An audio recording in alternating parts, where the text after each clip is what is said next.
Bonjour, nous sommes à Lisieux dans la nuit du 25 décembre 1886.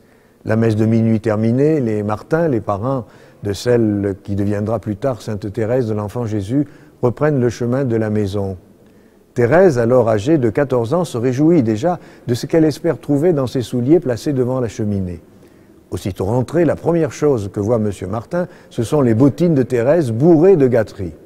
Le vieillard agacé se fâche. Thérèse est une grande fille maintenant, enfin, heureusement que c'est la dernière année.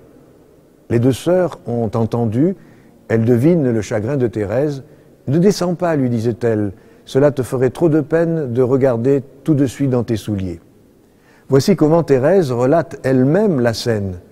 Mais Thérèse n'était plus la même, le Christ avait changé son cœur. Refoulant mes larmes, je descendis rapidement l'escalier et comprimant les battements de mon cœur, je pris mes souliers et les posant devant papa, je tirai joyeusement tous les objets, ayant l'air heureuse comme une reine. En cette nuit de lumière, commençant la troisième période de ma vie, la plus belle de toutes. C'est ainsi que Thérèse de l'Enfant Jésus a raconté plus tard ce qu'elle appelle la grâce de la complète conversion. Cette même année de 1886, à Paris, Paul, 18 ans, est étudiant. Élevé dans une famille chrétienne, il ne pratique plus.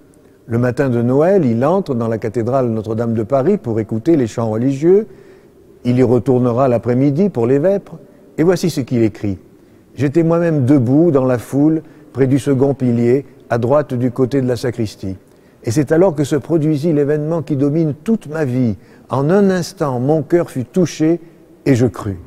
C'est vrai, Dieu existe, il est là. » Il fallut 4 années à Paul Claudel pour se laisser envahir par la source qui avait jailli en un instant à Noël 1886. Plus tard, il écrira « J'eus la révélation en écoutant le Magnificat d'un Dieu qui me tendait les bras. » Thérèse de l'Enfant Jésus, Paul Claudel, mais aussi Charles de Foucauld, Maurice Blondel, autant d'hommes et de femmes qui ont rencontré Dieu au cours de cette année 1886.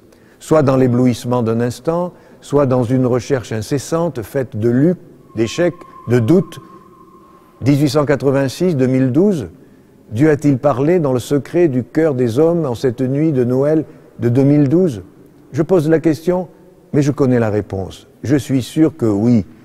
Nous l'ignorons encore, seuls le savent pour l'instant ceux et celles qui ont eu la chance de vivre cette rencontre unique et extraordinaire avec Dieu que l'on appelle la conversion, qu'elle soit l'œuvre d'un instant ou celle de toute une vie.